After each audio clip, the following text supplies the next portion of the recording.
Hello बच्चों, कैसे हैं आप। विज्ञान विषय की ऑनलाइन क्लास में आप सभी का स्वागत है।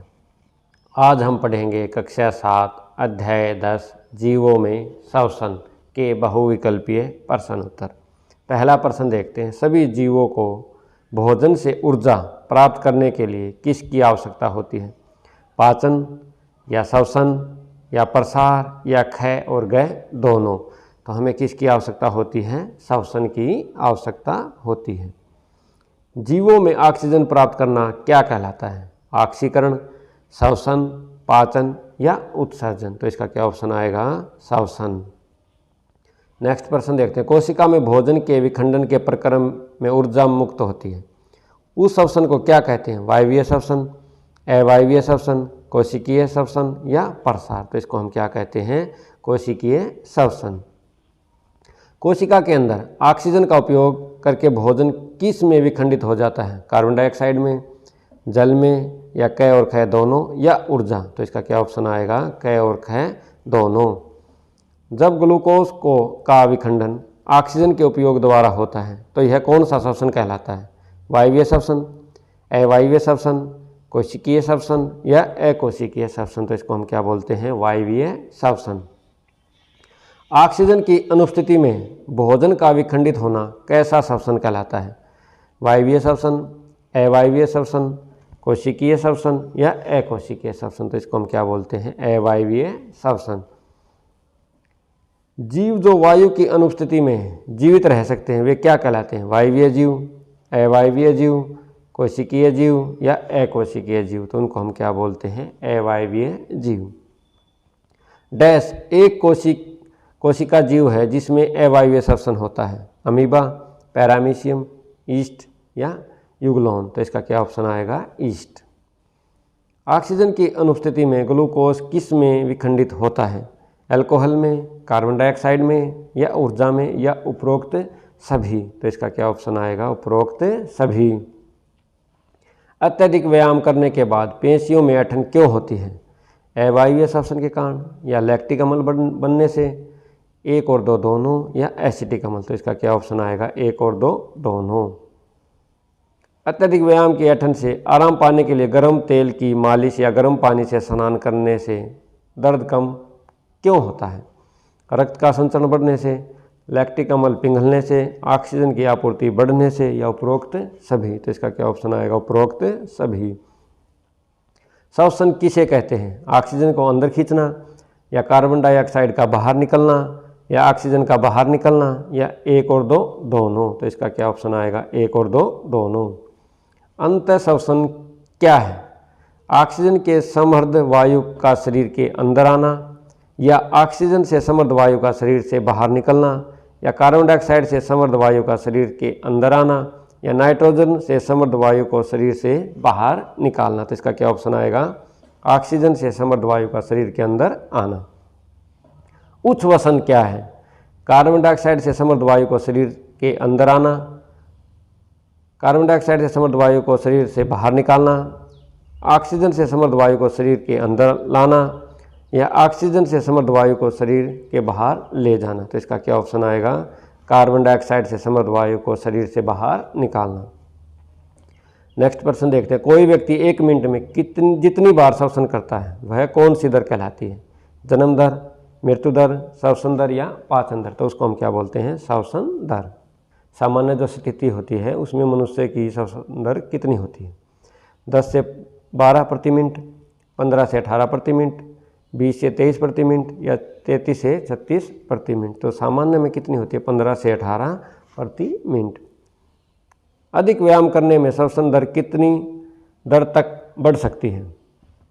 25 बार प्रति मिनट, 20 बार प्रति मिनट, 30 बार प्रति मिनट या 35 बार प्रति मिनट। तो इसका क्या ऑप्शन आएगा? 25 बार प्रति मिनट। हम किसके द्वारा वायु अंदर लेते हैं? त्वचा द्वारा, नथुनों द्वारा, आँखों द्वारा या कानों द्वारा। तो हम किस द्वारा लेते हैं? नथुनों द्वारा, नाक द्वारा सांस अंदर लेते हैं।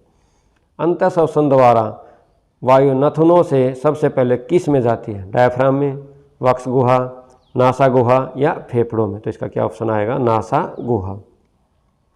नासा गुहा से वायु श्वास नली से होकर किस में प्रवेश करती है? फेफड़ों में, पसलियों में, डायाफ्राम में या वक्ष में? तो इसका क्या ऑप्शन आएगा? फेफड़ों में। फेफड़े कहाँ स्थित होते हैं? नासा गुहा, वक्ष गुहा, डायाफ्राम या उदर? तो इसका क्या ऑप्शन आएगा? वक्ष गुहा। कौन सी पेशीय परत वक्ष गुहा को आधार प्रदान करती है? उदर, डायाफ्राम, पसलियाँ या मांसपेशियाँ? तो इसका क्या ऑप्शन आएगा? डायाफ्राम। अंतःश्वसन में पसलियाँ किस ओर गति करती हैं? ऊपर की ओर, बाहर की ओर, एक और दो दोनों या नीचे व अंदर की ओर? तो इसका क्या ऑप्शन आएगा? एक और दो दोनों। अंतःश्वसन के समय डायाफ्राम किस ओर गति करता है? ऊपर की ओर, नीचे की ओर, अंदर की ओर या बाहर की ओर? तो इसका क्या ऑप्शन आएगा? नीचे की ओर। उच्छ्वसन के समय पसलियाँ किस ओर गति करती हैं? नीचे और अंदर, बाहर और ऊपर, अंदर और बाहर, ऊपर और नीचे? तो इसका क्या ऑप्शन आएगा? नीचे और अंदर। उच्छ्वसन के समय डायाफ्राम किस ओर गति करती है? नीचे की ओर, अंदर की ओर, बाहर की ओर या ऊपर की ओर? तो इसका क्या ऑप्शन आएगा? ऊपर की ओर। अंतःश्वसन के समय वक्ष गुहा का आयतन कैसा हो जाता है? कम हो जाता है, बढ़ जाता है, एक समान रहता है या क और ख दोनों? तो इसका क्या ऑप्शन आएगा? बढ़ जाता है। उच्छ्वसन के दौरान वक्ष गुहा का आयतन कैसा हो जाता है? कम हो जाता है, बढ़ जाता है, एक समान रहता है या क और ख दोनों? तो इसका क्या ऑप्शन आएगा? कम हो जाता है।